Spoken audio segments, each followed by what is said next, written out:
E aí, pessoal? Bom dia, tudo bem com vocês? Só para vocês não perderem o costume. Tudo bom? Vamos acordar. A aula de hoje, Grécia Antiga, Antiguidade Ocidental, livrinho aí, ó, 1A, página 82. Viu, pessoal? Para quem quiser acompanhar pelo livro, começa aqui, ó, a partir da página 82. Bom, nós vamos trabalhar a partir de agora, vai ser uma série de vídeos, tá? Na verdade, aqui alguns vídeos, né? Mais de 4 com certeza, sobre essa civilização que é importantíssima para a gente poder entender o funcionamento do mundo ocidental. Afinal de contas, a cultura grega, ela baseia, né? Ela formou, ela contribuiu de várias formas para a formação da cultura do Ocidente. E aí, a gente vai falar sobre isso. Tudo bem? Beleza? Vamos lá. Primeira questão, vamos trabalhar alguns elementos introdutórios. A questão da localização geográfica. E por que eu quero trabalhar isso com vocês? Para que vocês se familiarizem com certos nomes e palavras que às vezes eu vou utilizar durante os vídeos aqui, em outros momentos, aparece talvez no enunciado uma questão de vestibular de vocês, de Enem, e aí você fala, pô, professor, mas eu não sei o que é a Hélade, eu não sei o que é Cíclade, eu não sei o que é Magna Grécia. Então nós vamos fazer essa parte da geografia da Grécia, primeiramente, né? A civilização grega, ela se desenvolveu no sul da Península Balcânica, que é essa região aqui, ó. Acompanhe o cursor, por gentileza, tá? Aqui está os Balcãs. Então foi aqui que a civilização grega se desenvolveu, mas depois ela fundou aí, né, ao longo da orla do Mediterrâneo, inúmeras colônias. Então os gregos ocuparam várias regiões.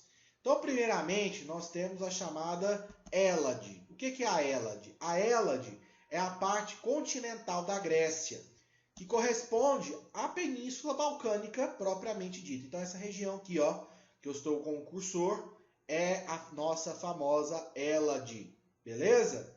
Depois, nós temos as chamadas Cíclades. Existem milhares de ilhas gregas esparramadas aqui pelo chamado Mar Egeu. Tá? Então, essas ilhas são conhecidas como Cíclades, mais uma região da civilização grega. A Magna Grécia, que corresponde ao sul da Itália e à Sicília, né? E, por último, a famosa Ásia Menor, que é uma região aqui onde hoje é a Turquia, né? O litoral aqui turco, né? Já na parte asiática ali.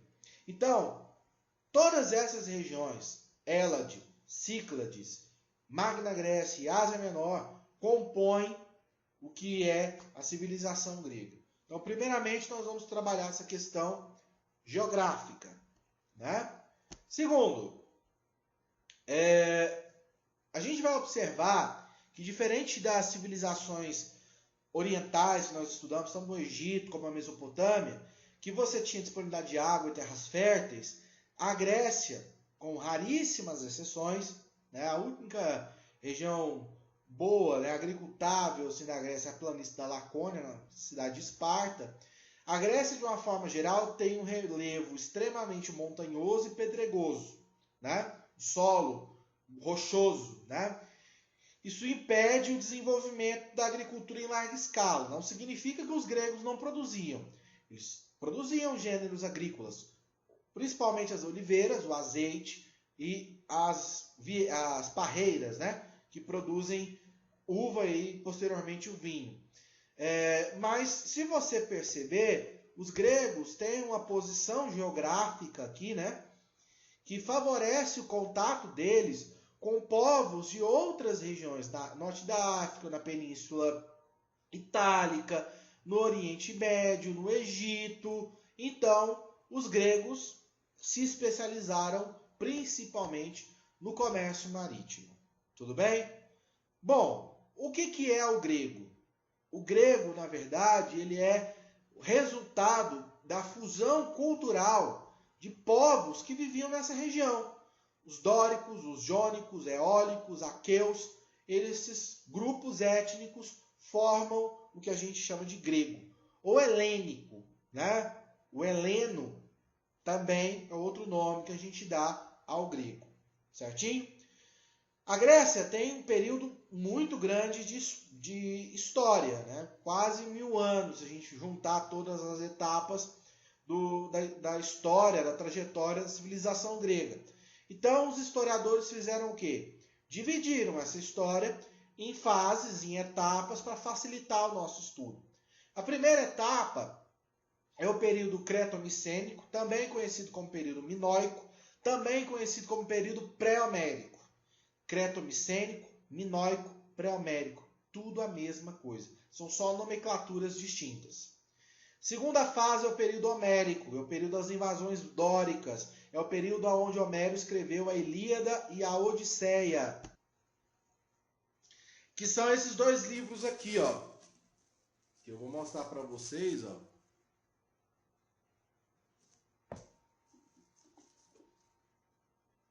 Esses dois livros foram escritos por Homero, possivelmente nesse período aqui, tá? E por isso que ele chama período homérico. E esses dois livros, tanto a Ilíada como a Odisseia, são fundamentais porque eles sintetizam toda a história, a trajetória, a mitologia, a religião, os costumes do povo grego. Tudo bem? O período arcaico, que é marcado pela formação das polis, das cidades-estados gregas, e o período clássico, onde nós temos o apogeu da civilização grega. Então, essas são as periodizações, as características gerais, introdutórias sobre a Grécia Antiga. Vamos para o primeiro período da história grega, que é o período da civilização creto-micênica, cretense, minoica, pré-homérica, enfim, seja lá o nome que você queira dar. Por volta do ano 3000 a.C., a Península Balcânica era habitada por um povo chamado Pelágios, né? Que eram pastores, divididos em pequenos clãs, que viviam ali naquela região. Em 1700 a.C., nós tivemos o desenvolvimento de uma civilização que serviu de base para a formação da civilização grega. O exemplo que eu vou dar é aquele mesmo que eu usei quando eu expliquei Mesopotâmia para vocês. A primeira civilização mesopotâmica foram os sumérios. Os sumérios, eles serviram de base para as outras civilizações mesopotâmicas. Então, os sumérios, eles formaram uma base, principalmente a língua e a escrita. Tá? Então, em Creta, a mesma coisa. Não, no caso, não a língua escrita propriamente dita, mas eles formam a base que vão dar origem à civilização grega, com todas aquelas características que nós conhecemos mais adiante, tá? Então, essa civilização ela se desenvolve. A ilha de Creta ela fica localizada aqui, ó, no Mediterrâneo, né? Bem no meio do Mediterrâneo, bem no meio das principais rotas comerciais. E o principal período dessa civilização foi a gestão, né, do rei mitológico, que é o rei Minos, né, que comandou essa expansão econômica de Creta naquela região. Alguém já ouviu falar da história do Minotauro? Pois é, no outro momento eu posso explicar para vocês a origem desse mito. Beleza? Tudo bem? E para que ele foi criado. Então, a cidade de Creta, né, o Palácio de Cnossos, sede do governo cretense, tinha uma forte influência econômica sobre as outras cidades gregas que já existiam ali naquele período. A monarquia cretense ela era sustentada por o que a gente chama de talassocracia. Mar, cracia, governo, governo do mar. Então você tinha uma elite de comerciantes que controlavam, né, a economia e apoiavam o rei. O esplendor, né, dessa civilização foi tão grande que eles chegaram a fundar colônias ali no Mediterrâneo. Um exemplo dessas colônias é a cidade de Troia. A guerra de Troia, inclusive, narrada aonde? Na Ilíada. Opa, a câmera está aqui. E também aonde? na Odisseia. São as principais fontes sobre a guerra de Troia.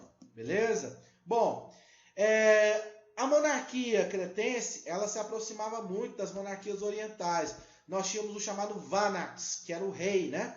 O rei, ele era chefe militar, sacerdote. Então, ele administrava a cidade e tinha outras funções, né? Outra característica dessa civilização, e aqui cai demais nos vestibulares, no Enem, a pessoa adora, a questão da liberdade que a mulher desfrutava nessa sociedade.